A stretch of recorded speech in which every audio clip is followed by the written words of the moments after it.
അടിപൊളിയുണ്ട്. Taste ഉണ്ട്.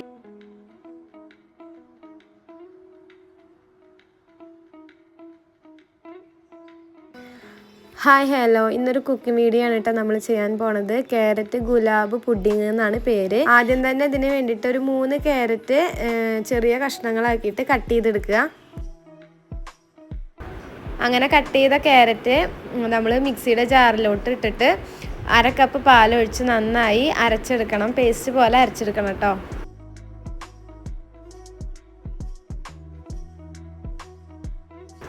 കണ്ടില്ലേ, ഈ രീതിയിലായിരിക്കണം നമ്മൾ അരച്ചെടുക്കേണ്ടത്.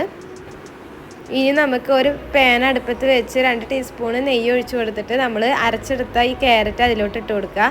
അതിനുശേഷം 2 ടേബിൾ സ്പൂൺ പഞ്ചസാരയും ചേർത്ത് കൊടുത്ത് നന്നായി ക്യാരറ്റിൻ്റെ പച്ചമണം മാറുന്ന വരെ ഇളക്കി കൊടുക്കണം കേട്ടോ.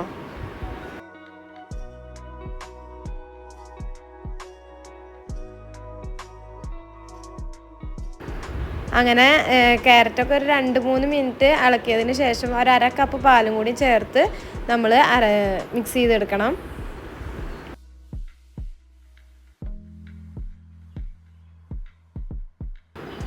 അതൊന്ന് കുറുകി വരുമ്പോൾ ഒരു 1/4 കപ്പ് റവ ചേർത്ത് കൊടുത്ത് നന്നായി മിക്സ് ചെയ്തെടുക്കണം കേട്ടോ.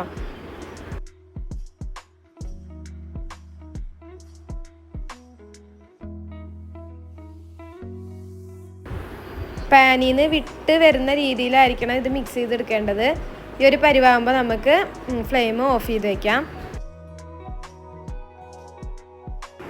ഇനി നമുക്ക് ചെറു ചൂടോട് കൂടി തന്നെ നമുക്കിത് ഉരുളകളാക്കിയിട്ട് മാറ്റിയെടുക്കാം കേട്ടോ.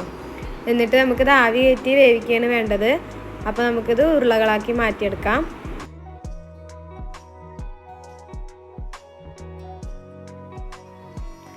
അങ്ങനെ ഈ ക്യാരറ്റ് ബോൾസൊക്കെ ആവി കയറ്റി വരുമ്പോഴത്തേനും നമുക്കൊരു പാലിൻ്റെ മിക്സ് തയ്യാറാക്കേണ്ടതുണ്ട്. പിന്നെ ക്യാരറ്റൊക്കെ വെന്തതാണല്ലോ, ഒരു 10 മിനിറ്റ് ആവി കയറ്റിയാൽ മതിയാവും കേട്ടോ. അങ്ങനെ പാലിൻ്റെ മിക്സിന് വേണ്ടിയിട്ട് ഒരു ബൗളിലോട്ട് ഒരു 2 ടീസ്പൂണ് അരിപ്പൊടി ചേർത്ത് കൊടുക്കുക. അതിനുശേഷം കുറച്ച് പാലൊഴിച്ച് മിക്സ് ചെയ്ത് മാറ്റി വെക്കുക കേട്ടോ.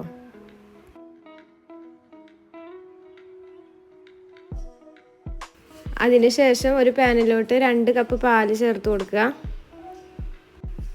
പിന്നീട് 2 ടേബിൾ സ്പൂൺ പഞ്ചസാര ചേർത്ത് കൊടുക്കുക കേട്ടോ. നമ്മളിവിടെ മിൽക്ക് മെയ്ഡ് ചേർത്ത് കൊടുക്കണോണ്ടാണ് പഞ്ചസാര കുറച്ച് ചേർത്ത് കൊടുക്കണത്.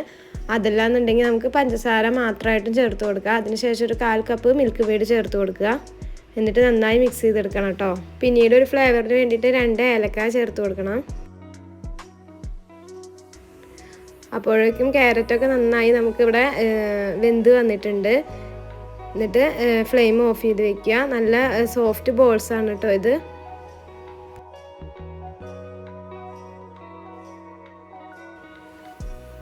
ഇനി നമുക്ക് ഈ ബോൾസ് നമ്മൾ നേരത്തെ തയ്യാറാക്കി വെച്ച പാലിൻ്റെ മിക്സിലോട്ട് ചേർത്ത് കൊടുക്കാം കേട്ടോ.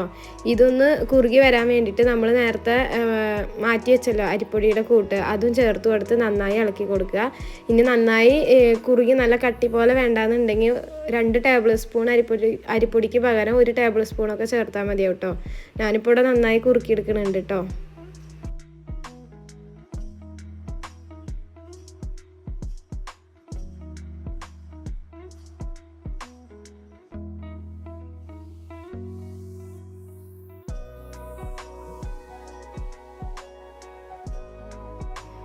ഈ ഒരു പരിവൊക്കെ ആകുമ്പോഴേക്കും നമുക്ക് ഫ്ലെയിം ഓഫ് ചെയ്ത് വെക്കാം കേട്ടോ. ഇതിന് നന്നായി തണുക്കുമ്പോൾ നന്നായി കുറുകി വരും.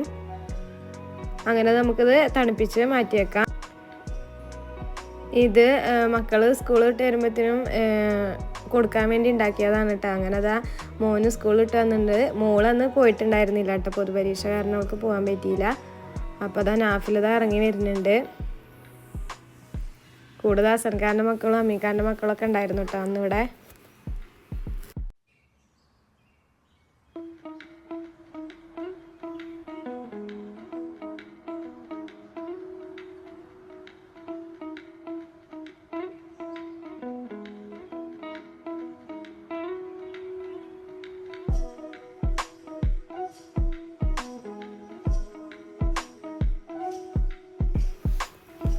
ഇതൊരു ഈസി സ്വീറ്റ് റെസിപ്പിയാണ് കേട്ടോ. ക്യാരറ്റൊക്കെ ഉണ്ടെങ്കിൽ നമുക്ക് പെട്ടെന്ന് തന്നെ വീട്ടിൽ തയ്യാറാക്കി എടുക്കാൻ പറ്റും. അപ്പോൾ ഇതെല്ലാവരും ട്രൈ ചെയ്ത് നോക്കിയിട്ട് ഫീഡ്ബാക്കൊക്കെ അറിയുക. ഇൻഷാ അല്ലാ നാളെ മറ്റൊരു വീഡിയോ ഒക്കെ ആയിട്ട് ഞാൻ വരുന്നുണ്ട്. Okay, by.